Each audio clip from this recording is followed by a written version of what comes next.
Hi, my name is Ben Uvas. I work for DNR in our agricultural runoff program, and today I'm going to be talking about identifying sample sites for the NPRA and our 151 Progress and Resource Analysis project. To do this, you're going to need a couple things. You're going to need a computer with access to the internet, as well as a copy of your county-specific site lists that were provided to county conservationists through email on March 11th, 2026. This is an example of what one of those emails looks like. This is the Winnebago County version. For today's demonstration, I'm going to be using a couple sites in Winnebago County, but these are not sites that are part of the NPRA project. They're just pieces of cropland and livestock operations within the county for demonstration purposes. Um, you're also going to need either the email body or you're going to need a copy of the new data guidelines document. That's this document.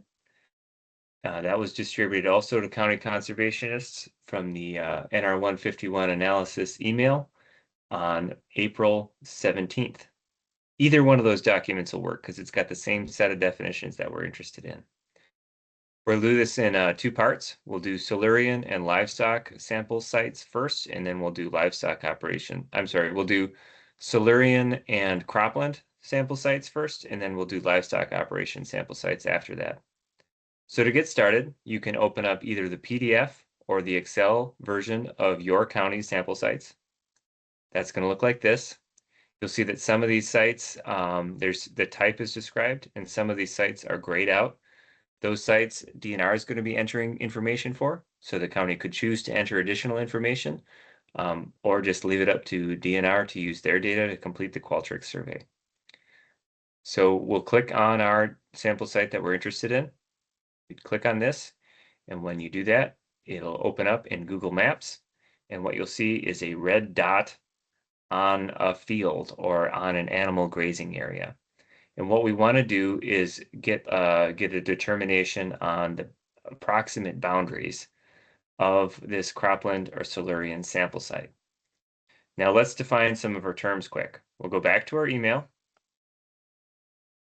And I want you guys to check out the definition for cropland sample site. This is both in the email and the new data guidelines document.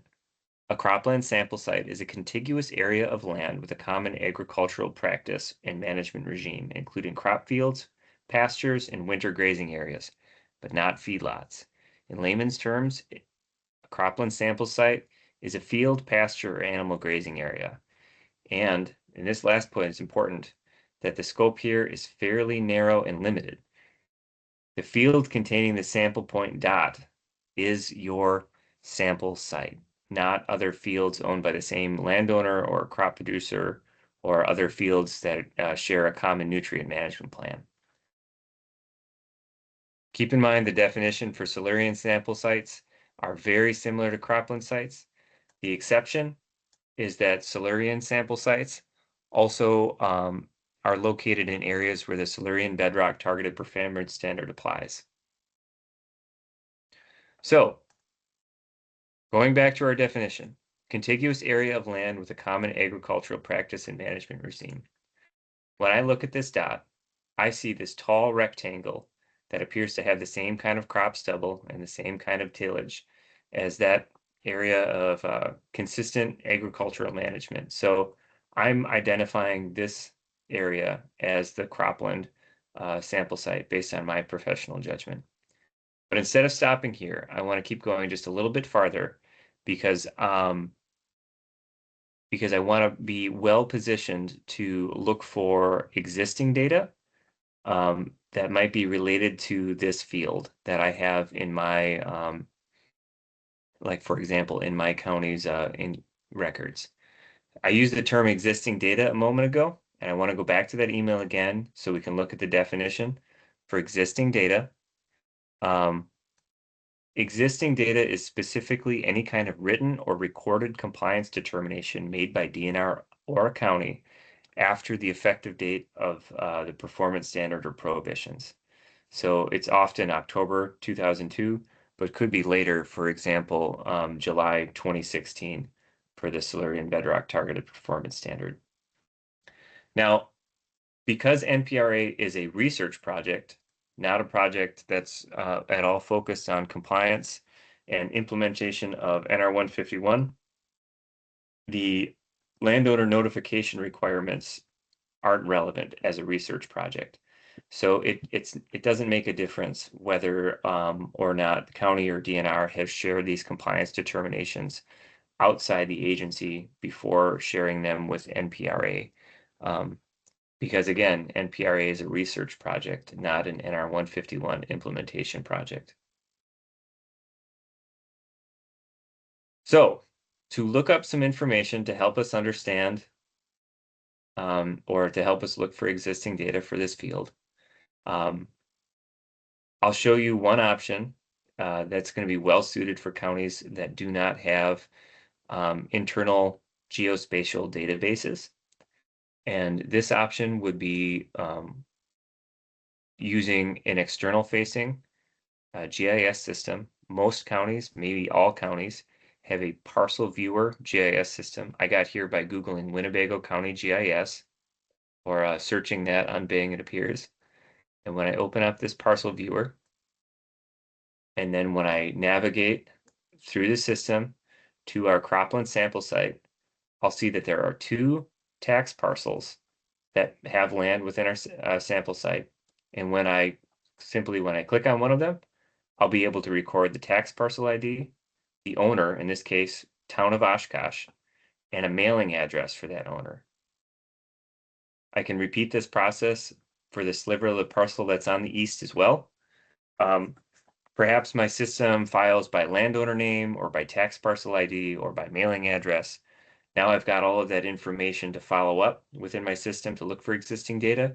And that information can also be helpful when reaching out to a property owner to perhaps schedule an inspection or request a document if that's necessary for NPRA purposes.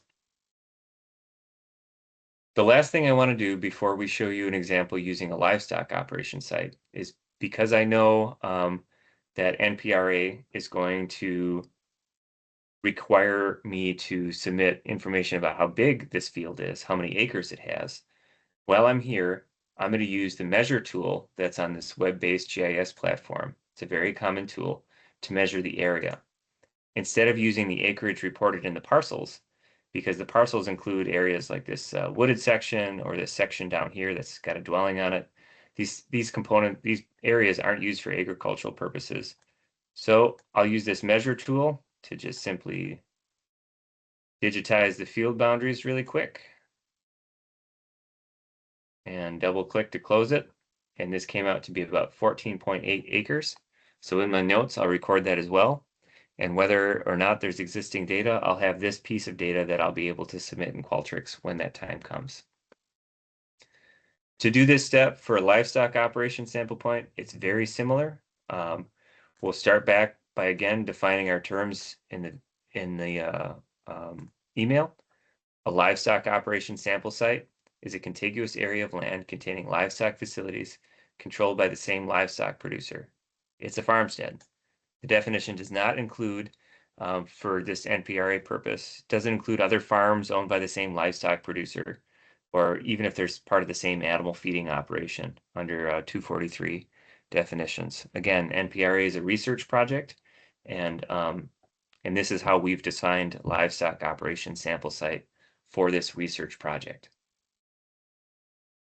Your next step would be, again, to look at your county-specific site list, find the livestock operation site in question, click on the link, where it will open a Google Maps link with a red dot identifying where the dot was placed in the livestock operation sample site.